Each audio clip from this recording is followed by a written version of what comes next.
(2023년 11월 28일) 이정훈입니다. 유튜브 서울의 소리가 김건희 여사의 문제를 제기했습니다. 근데 이 사건이 이상하게 돌아가네요. 뭔가 하면 최재형이라고 하는 목사가 녹음이 되는 장치를 갖고, 녹화가 되는 장치를 갖고 작년 9월인가요? 김건희 여사를 만났습니다. 그리고 디오르 가방을 선물한 걸로 보여요. 파우치. 그들이 공개한 자료에 따르면 300만 원짜리 영수증을 제시했습니다. 그래서 김건희 여사가 그걸 받았다는 건데, 지금 1년이 이상 지났는데도 자기네가 돌려받은 바가 없으니 받은 거다 하고 김영란법 위반이다. 공직자의 부인은 100만 원 이상은 받을 수 없는데 300만 원짜리 받았으니 위반이다 라고 이제 치고 나왔습니다. 여기에 이거 보도를 한 거는 MBC의 기자예요. 뭐가 뭔지 잘 모르겠어요. MBC 기자가 왜 서울의 소리 방송에 가서, 유튜브에 가서 자기네 방송에다가 특종을 할 것이지, 거기 가서 무슨 기자였는데, 정인순가? 이게 경향신문에 있던 누구야? 이모 기자가 그때 뭐였지? 이상한 방송 가서 유튜브 방송하고 나중에 이제 MBC에서 해직당하니까 또 MBC랑 소송 걸고, 이진군가 하는 아주 비슷한 사건들이 계속 반복되고 있습니다. 그런데 이 최 목사 사람은 미국에서 해왔다는데 북한은 여러 차례 갔다 왔다. 그래서 그렇다고 해서 집안끼리 어떻게 김 여사 측하고 알아가지고 카톡을 주고받다가 그 사람 처음 얘기한 걸 보게 되면은 저가의 선물을 보냈을 때는 반응이 없었는데 고가의 선물을 카톡에다 띄워놓고 갔더니 만나줬다라고 해서 이제 만났고, 어쩌고 저쩌고 이렇게 해서 그걸 이제 MBC 기자가 서울의 소리에 나와서 보도를 했는데, 이 최 목사가 또 이제 와서 하기는 그 선물은 내가 사간 게 아니라 서울의 소리에서 사주고 가져가라 그랬다라고 밝혔습니다. 병 주고 약 주고, 병 주고 센 병 주고 덜 센 병 준 거죠. 함정 취재를 했다고 인정하고 있습니다. 서울의 소리도. 그러면서 이제 계속 김 여사를 물고 늘어지는데, 윤석열 대통령의 약점이 어딘지를 파고드는 거죠. 저는 이런 취재를 모르겠어요. 이 취재라는 게 어떤 법으로 하는 게 아니잖아요. 수사에서는 함정 수사 인정하지 않습니다. 단 마약이라든지 테러범을 잡을 때는 인정을 하죠. 일부러 범죄를 하도록 유도한 거니까. 지금 저 저자들은 함정 취재라고 하면서 이게 정당하다고 주장을 해요. 참 교묘하게 덫을 파놓고 계속 약점을 파고듭니다. 지금 김건희 여사에 대해서 벌써 몇 번째입니까? 근데 그 좌파들이 파고드는 거는 그들의 결정이니까 어떻게 할 수가 없죠. 어느 조직의 능력이라는 거는요, 그들의 의지하고 그 다음에 실력의 곱하기라고 그랬습니다. 그 의지가 강하면은 실력이 좀 모자라도 꽤 해낼 수가 있어요.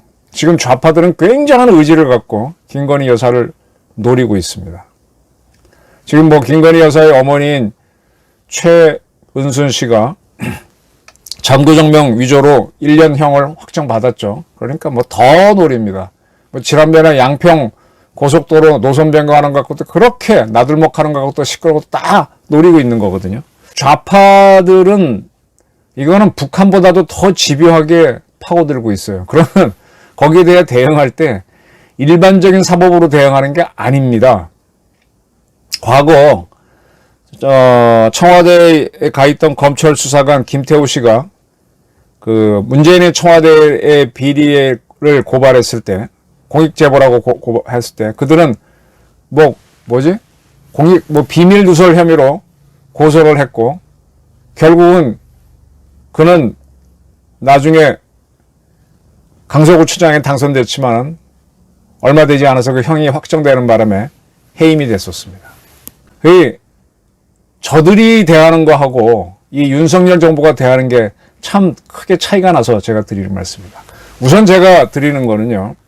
사람들이라고 하는 건 어떤 도전이 들어오게 되면은 거기에 어리버리 첩에 대했다가 한 방 당하고 나면은 학습 효과가 있어서 좀 더 잘 대하게 되죠. 근데 그 잘 대한다고 준비를 하더라도 저쪽이 강하거나 또 내가 미처 못 본 부분이 있으면 또 당하죠.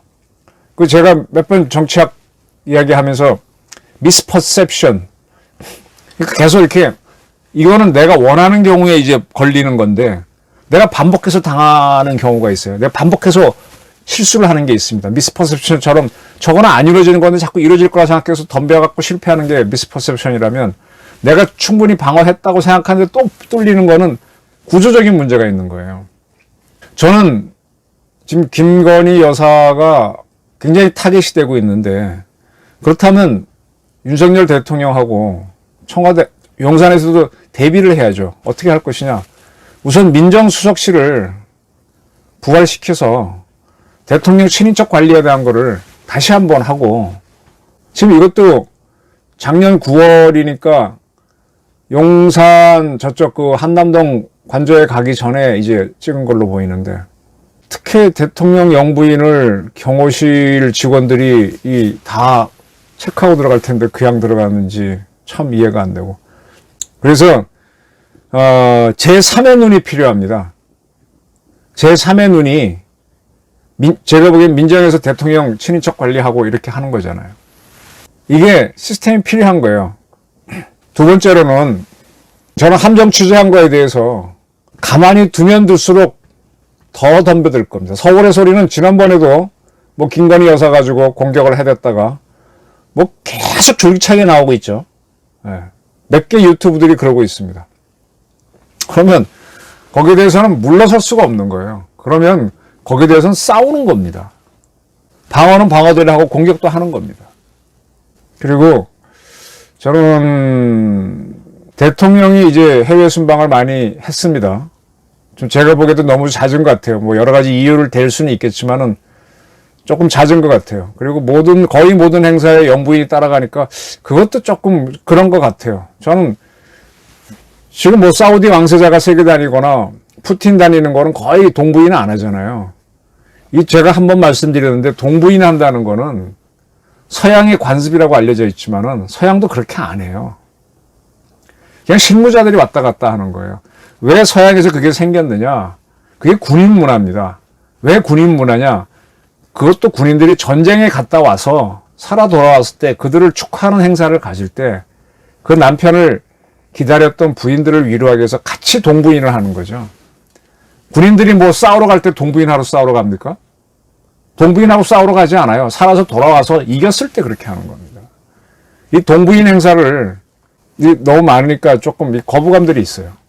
저는 이런 것들을 좀 이제 구조적으로 변화시키면서 대응을 해라. 그리고 지금 이렇게 재미교포 이 목사라는 분이 목사인데 뭐 이렇게 왔다 갔다 하고 뭐 북한을 왔다 갔다. 이게 뭐 하자는 목사인지 잘 모르겠어요. 북한에 대한 특강을 이유로 와가지고는 서울의 소리 측에서 줬다고 하는 선물을 내밀고 뭐 그리고 뭐 별 얘기도 없이 하고 이게 목사입니까? 난 이게 기독교계에서도 한번 좀 봐야 될 것 같아요. 그리고요.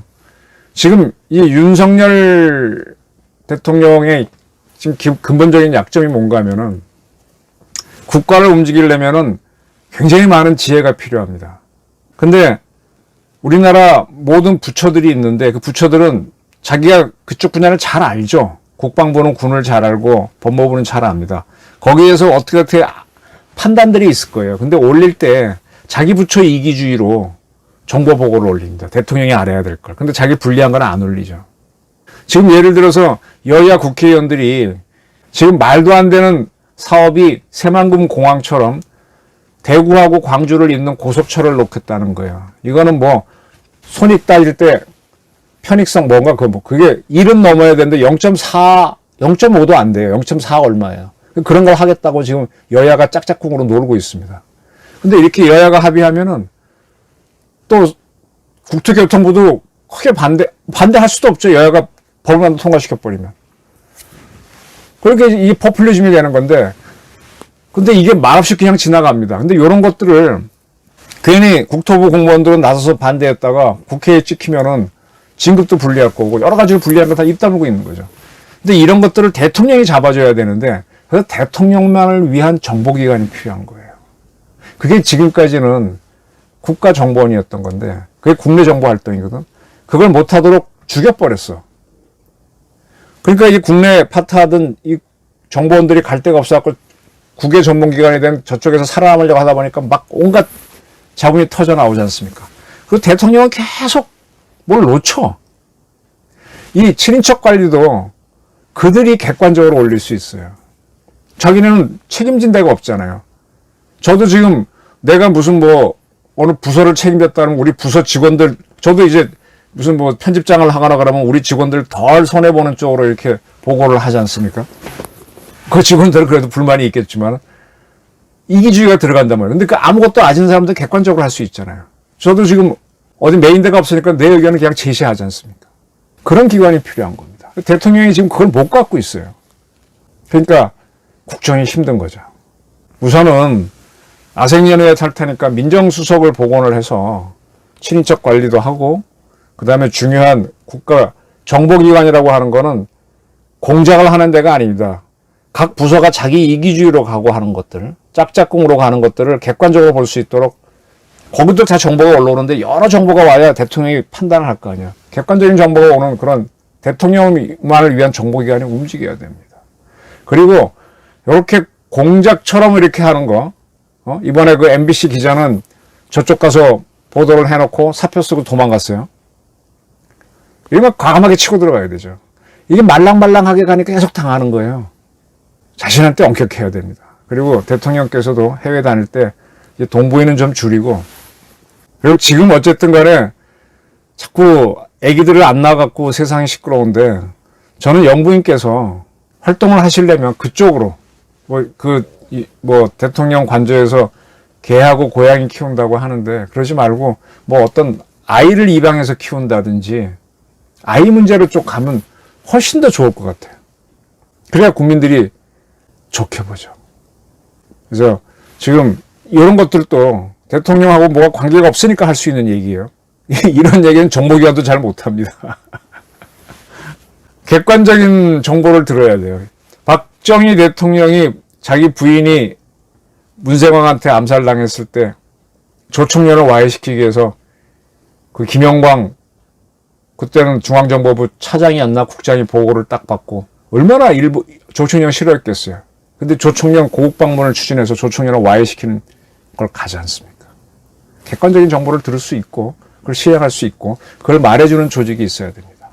민정부활, 국내정보기관, 그 다음에 영부인의 역할 재조정, 그리고 우리나라 지금 인구가 준다고 하는데 이 어머니의 역할을 할 수 있는 모습으로 영부인이 좀 하시면 어떨까, 이런 네 가지를 제안해 봅니다. 감사합니다.